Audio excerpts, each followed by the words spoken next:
नमस्कार, सवाल 10 बजे देख रहे हैं आप और आपके साथ मैं ऋतु। आज हम बात करेंगे ईरान में आए भूकंप और उसके संभावित खतरे की। ईरान के शहर बुशहर में धरती कांपी, 4.2 की तीव्रता से भूकंप आया और पूरी दुनिया की सांस यहां रुक गई, क्योंकि बुशहर कोई आम शहर नहीं है। बुशहर वो जगह है जहां ईरान का सबसे बड़ा परमाणु बताया जा रहा है बिजली घर मौजूद है, जहां यूरेनियम जलता है और जहां से परमाणु ऊर्जा निकलती है।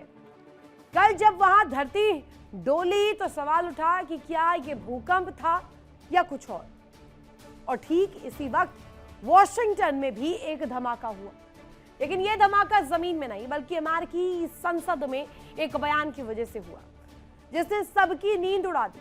CIA के डायरेक्टर जॉन रैटक्लिफ कांग्रेस के सामने खड़े हुए और उन्होंने जो कहा तो सुनकर पूरी दुनिया की रूह कांप गई। CIA के डायरेक्टर जॉन रैटक्लिफ ने कहा कि ईरान के पास इस वक्त 440 किलोग्राम यूरेनियम है, जो 60% तक एनरिच किया गया है और इसका कोई सिविलियन उपयोग नहीं है। इसका एकमात्र इस्तेमाल परमाणु हथियार बनाना है। क्या कहा CIA डायरेक्टर ने, पहले आपको सुनवाते हैं, उस बात की गंभीरता को समझाते हैं कि आखिर किस तरीके से ये बयान जो है यहां पूरी दुनिया के लिए बड़ी खतरे का संकेत है। सुनिए। Yeah, much has been made by some about a fatwa against the development of nuclear weapons. Notwithstanding the fatwa, what we know, and the intelligence community is in agreement on this, is that Iran possesses at least 440 kilograms of uranium enriched to weapons grade 60%, which doesn't have a civilian use. The only use for that would be the development of nuclear weapons.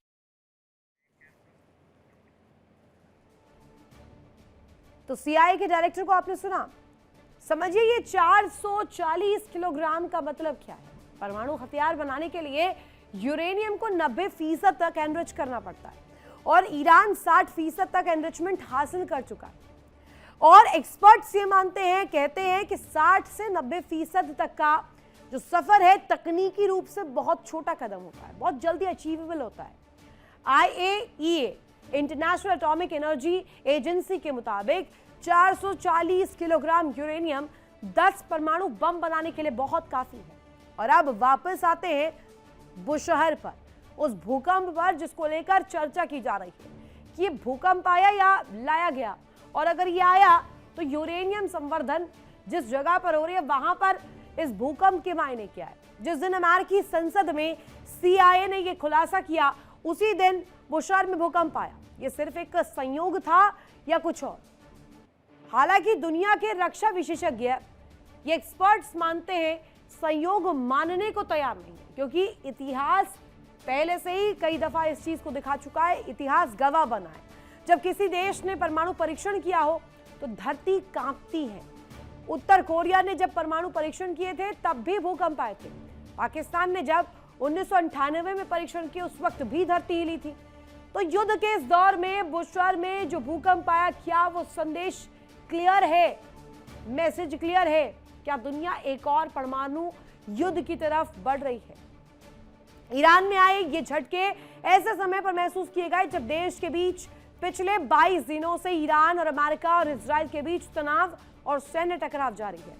22 दिनों में ये तीसरी बार है जब Iran में भूकंप के झटके महसूस किए गए। इसी वजह से इस घटना को लेकर कई तरह की चर्चाएं भी हो गई हैं। कुछ विशेषज्ञ मानते हैं कि ये पूरी तरीके से प्राकृतिक है, लेकिन मौजूदा युद्ध जैसे माहौल के कारण कुछ विश्लेषक इसे संभावित परमाणु परीक्षण से भी जोड़कर देख रहे हैं। आमतौर पर वैज्ञानिक भाषा में अगर इसे समझे, वैज्ञानिकों का मानना है कि अगर भूमिगत परमाणु परीक्षण किया जाता है तो उससे पैदा होने वाले झटकों की तीव्रता 4.5 रिक्टर स्केल के पैमाने पर आंकी जाती है, और या तो इससे अधिक भी हो सकती है। हालांकि अभी तक कोई वैज्ञानिक प्रमाण सामने नहीं आया जिससे साबित हो सके कि हालिया झटके किसी परमाणु परीक्षण की वजह से आए हैं। लेकिन आज का बड़ा सवाल ये कि ईरान पर अमेरिका और इजराइल ने हमले किए, ईरान की परमाणु साइट्स को निशाना बनाया, लेकिन 440 किलोग्राम यूरेनियम अभी भी ईरान के पास मौजूद है। और CIA खुद कह रही है ये हथियार बनाने के लिए जमा किया गया था। तो सवाल भी उठता है कि क्या ईरान परमाणु हथियार बनाने की कगार में अब आगे बढ़ रहा है? क्या बुशहर का भूकंप एक संकेत है? और अगर ईरान ने परमाणु बम बना लिया तो मध्य पूर्व का नक्शा कैसे बदल जाएगा?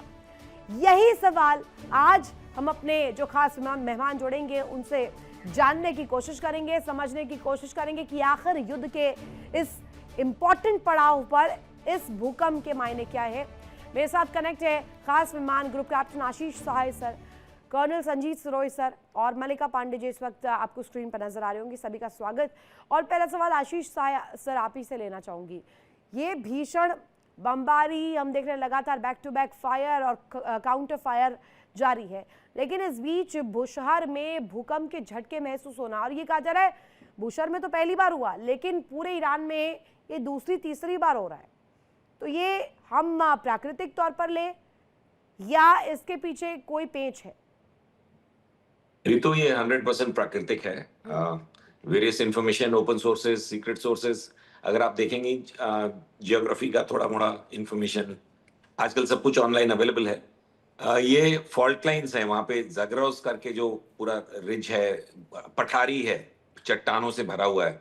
इराक, ईरान, टर्की के अक्रॉस आई बिलीव 1500 से 2000 किलोमीटर का एक रॉकी टेरेन है जिसमें बहुत कॉमनली ऐसे भूकंप आते रहते हैं। और ये 4.2 तो in any case it's a very low scale. तो ये भूकंप को इस लड़ाई से देखना मेरे ख्याल से a little too far fetched होगा। भूकंप उस इलाके में बहुत रेगुलरली आते हैं, अभी लड़ाई है तो ज्यादा वो हाईलाइट हो रहे हैं। और ये 100% एस्टैब्लिश्ड है कि it was a tremor, geographical tremor, not a explosion related thing.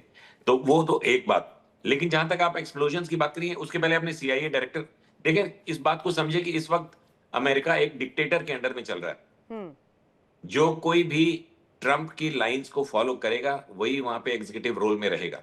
तो CIA डायरेक्टर कुछ अलग नहीं है। वैसे भी CIA मेरे हिसाब से दुनिया के सबसे मूर्खतापूर्ण इंटेलिजेंस एजेंसीज में से एक है, जिसने जब जैसे अमेरिका का दिल आया उस हिसाब से रिपोर्ट्स प्रस्तुत करी। कभी CIA के डायरेक्टर कह रहे हैं कि 60% तक उन्होंने यूरेनियम को आगे कहा जाए तो एनरिच कर लिया है, 90% हो जाएगा और ये फासला भी जो है बहुत इजीली अचीवेबल है। ये तमाम कड़ियां साय सर जुड़ रही है, अब कनेक्ट हो रही है।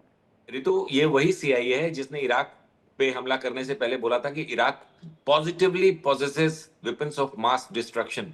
इराक पे अंतरराष्ट्रीय हमले के पहले, इराक ईरान के बाद CIA ने कंफर्म्ड रिपोर्ट दी थी वहां की संसद को, जहां पे वो गप्पे नहीं मार सकते। प्रेस रिलीज में तो जब भी कभी बातें कर लेंगे, उसमें उन्होंने कंफर्म्ड रिपोर्ट दी थी। उसके बाद IAEA और 27 नेशन कोलिशन ने इराक के चप्पे चप्पे को छाना था उन मास डिस्ट्रक्शन के वेपन्स को पता लगाने के लिए, जिसमें बेबी मिल्क पाउडर्स के फैक्ट्रीज को बॉम्ब किया गया था ये बोल के कि वहां केमिकल वेपन डेवलप कर रहा है। ये CIA ही था। और 27 कंट्रीज ने 3 महीने तक नहीं हो रहा है क्या? सवाल इसके बाद ये खड़ा होगा कि अभी तो हम बात कर रहे थे कि चर्चाओं के जरिए, बातचीत के जरिए, राउंड द टेबल बैठकर इसको सुलझा लिया जाए, लेकिन अब अगर इन तमाम कड़ियों पर बात हो रही है यानी कि ये आगे विस्तार के रूप में जा रहा है। एक बड़ी खबर सामने आ रही है, सिरोही सर आ रही हूँ उसके बाद आपके पास। मिडिल ईस्ट जंग को लेकर के इस बीच बड़ी खबर है, अमेरिका की ईरानी तेल खरीद पर 30 दिन की छूट। ग्लोबल मार्केट में 14 करोड़ बैरल तेल आएगा और भारत में पेट्रोल डीजल के दाम स्थिर रहेंगे, स्टेबल रहेंगे। समुद्र में मौजूद ईरानी तेल टैंकरों की खरीद के लिए पूरी तरीके से छूट। अमेरिकी ट्रेजरी मिनिस्टर स्कॉट बेसेंट ने इसकी घोषणा की है। 20 मार्च से 19 अप्रैल तक के लिए छूट दी गई है। सिरोही सर, इसको कैसे ले रहे हैं? यहाँ ये बड़ी छूट दे तो दी है, लेकिन क्या ये भी किसी दूसरे इरादे से है? क्या ये भी रणनीतिक पार्ट है डोनाल्ड ट्रंप का? नहीं, कोई इसमें रणनीति कुछ नहीं है। डोनाल्ड ट्रंप साहब जो है अपनी इज्जत बचाने के चक्कर में है, क्योंकि उनको पता है कि किस तरीके से दुनिया में चारों तरफ से उनके ऊपर जूते पड़ रहे हैं और सारी दुनिया उनको कोस रही है कि उन्होंने लड़ाई करके पूरी दुनिया में एक जो है, कहाँ तो वो जो है शांति के मसीहा बनना चाहते थे और कहाँ उन्होंने पूरी दुनिया में उथल पुथल कर दिया है। जो देश एनर्जी के लिए दूसरे देशों के ऊपर निर्भर है, खास तौर पर मिडिल ईस्ट की कंट्री जो है उनके ऊपर निर्भर हो, चाहे वो एनर्जी रिक्वायरमेंट चाहे गैस की हो, चाहे पेट्रोलियम क्रूड ऑयल की हो, बाकी हो, तो उनके लिए ये बहुत बड़ी समस्या है। और ये डोनाल्ड ट्रंप साहब की मजबूरी भी है, क्योंकि उनके ऊपर बहुत ज्यादा इंटरनेशनल और डोमेस्टिक प्रेशर है, तो उन्होंने ये जो 30 दिन की छूट दी है, तो मेरे को लगता है एक अच्छा कदम है। इससे जो है थोड़ी स्थिरता आएगी।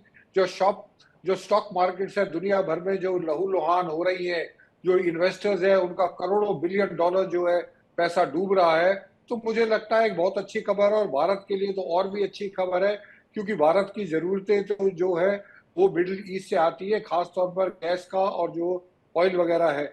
तो मुझे लगता है कि ये अच्छी खबर है और हमको इसको वेलकम करना चाहिए।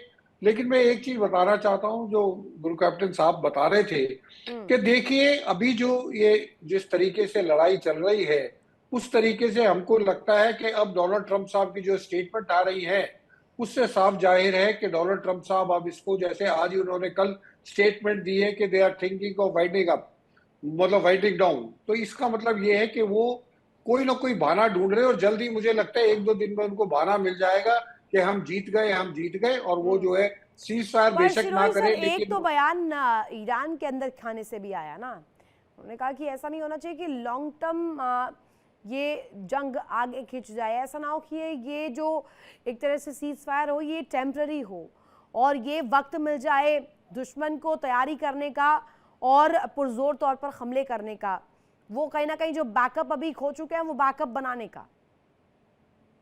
सवाल इस चीज का है कि आपने जिस तरीके से डोनाल्ड ट्रंप साहब और इजराइल के जो प्राइम मिनिस्टर हैं वो बोल रहे हैं कि हमने ताबड़तोड़ हमले किए, इजराइल बोलता है मैंने 2000 टारगेट से ज्यादा हिट किए हैं, अमेरिका बोल रहा है हमने इतने टारगेट कर दिए, तो मुझे लगता है उससे जो है भारत को, ईरान को बहुत भारी क्षति पहुंची है। और उनके पास भी जो मिसाइल्स और ड्रोन्स का जो जखीरा है वो कोई अनलिमिटेड नहीं है। और उनकी अगर प्रोडक्शन अपनी भी हो रही है तो प्रोडक्शन इतनी फास्ट नहीं है, उससे जितनी फास्ट तरीके से जितना उनका एक्सपेंड कर रहे हैं, तो किसी ना किसी स्टेज पे तो ये जाके दोनों जो लड़ने वाले हैं उनको इस चीज का अंदाजा है कि हम कितने दिन और लड़ाई लड़ सकते हैं। तो मुझे लगता है कि सीज फायर बेशक ना हो, लेकिन जो है डोनाल्ड ट्रंप साहब इसको जो है थोड़ी देर के लिए, चाहे कुछ भी हो, 2 दिन 4 दिन 6 दिन अब के लिए उन्हें इसको आदत सी हो गई है, ऐसा लगता है उनके बयानों से ये साफ होता है कि उन्हें आदत सी हो गई है अपने फेवर में चीज़ों को टर्न करने की और इस तरीके की बयानबाजी देने की कि पूरी दुनिया में एक अलग पर्सपेक्टिव जो चल रहा है वो कहीं ना कहीं ब्रेक डाउन हो पाए। और वो हमने कई दफ़ा देखा है डोनाल्ड ट्रंप के रवैये में भी। वापस आऊंगी सरोज साहब, मलिका पांडे जी आपके पास भी आऊंगी, लेकिन एक बड़ी खबर सामने आ रही है ईरान की टॉप मिलिट्री कमांड की यूएई को चेतावनी इस बीच सामने आ गई है। ईरानी द्वीपों पर हमले में मदद करने पर करारा जवाब मिलेगा। ईरान की सेना रास अल खैमा पर हमला भी करेगी। ईरान का दावा पिछला हमला यूएई की जमीन से हुआ था और ये कहा गया कि यूएई अगर इसी तरीके से अपनी जमीन देता रहेगा, अमेरिकी सैन्य बेसेस को आगे बढ़ाता रहेगा, वहां से हमले प्लान करवाता रहेगा, तो यूएई को भी बख्शा नहीं जाएगा। ईरान की टॉप मिलिट्री कमांड की यूएई को सीधे सीधे चेतावनी है, ईरानी द्वीपों पर हमले में मदद करने पर स्ट्रॉन्ग जवाब दिया जाएगा, करारा जवाब दिया जाएगा। मलिका पांडे जी, इस खबर को आप कैसे ले रहे हैं? और जो मैंने सवाल अभी सिरोही सर से पूछा कि एक भूमिका बनाना, डोनाल्ड ट्रंप तो माहिर है भूमिका बनाने में, चाहे वो क्रेडिट लेने की होड़ हो, उनके चीज़ें कोलैप्स होती हैं उसको लेकर बयान नहीं आता। पहलगाम में जब पाकिस्तान जो गीदड़ भपकिया दे रहा था, जिसने प्रमाण नहीं दिया, इतने विमान गिरा दिए, इतने जेट क्रैश करा दिए, उन तमाम जिक्रों को तो डोनाल्ड ट्रंप ने बड़ी जल्दी बोल दिया था लपकते हुए। बिल्कुल। नमस्कार रितु जी। एक अमेरिका में एक वर्ड यूज किया जाता है, टाको। Trump always chickens out. तो आप देखिए कुछ उनके बयान अभी जो इस बीच में आ रहे हैं कि जैसे सिरोही सर ने भी बताया कि वो वाइंडिंग कर रहे हैं कहीं ना कहीं वहां पर, नेटो के अलायंस को बोल रहे हैं आप आइए, इस पूरी दुनिया की को गुहार लगा रहे हैं कि आप आके अपने रीजन को पुलिस करिए। तो कहीं ना कहीं हम देख रहे हैं अभी टाको इफेक्ट आ गया है। जहां तक बात एक यूरेनियम की थी, उसमें मैं एक चीज ऐड करना चाहूंगी। 2 दिन पहले मैं जो केंट, जो उनके नेशनल काउंटर टेररिज्म के हेड थे, उनका पॉडकास्ट सुन रही थी, जिसमें उन्होंने अपने पॉडकास्ट में साफ साफ बताया है कि ईरान का कोई भी इरादा नहीं था यूरेनियम एनरिचमेंट का। एटलीस्ट जब तक मैं था, उन्होंने बताया, जो कि अभी कुछ ही दिन पहले वो वहां पर थे, तो उन्होंने बोला कि ईरान काफी कुछ रेडी था डायल डाउन करने के लिए और उसके पास न्यूक्लियर एनरिचमेंट इतना ज्यादा नहीं था। तो ये कहीं ना कहीं जो वॉर शुरू हुई है ये इजराइल के कहने पर हुई है। सबसे पहले तो रितु जी, ये वाला पॉइंट जब से आया है, पॉडकास्ट रिलीज हुआ है, तब हमने देखा कि सीआईए के जो हेड है वो जाके एक ऑफिशियल ब्रीफिंग देते हैं कि उनके पास 400 केजी है। फिर हम देखते हैं कि पेंटागन में 200 बिलियन डॉलर उन्होंने वॉर के लिए मांगे हैं, अपने आर्सेनल्स के लिए मांगे हैं। 200 बिलियन डॉलर Right. अभी यूएस कांग्रेस में प्रस्तुत किया है पेंटागन ने।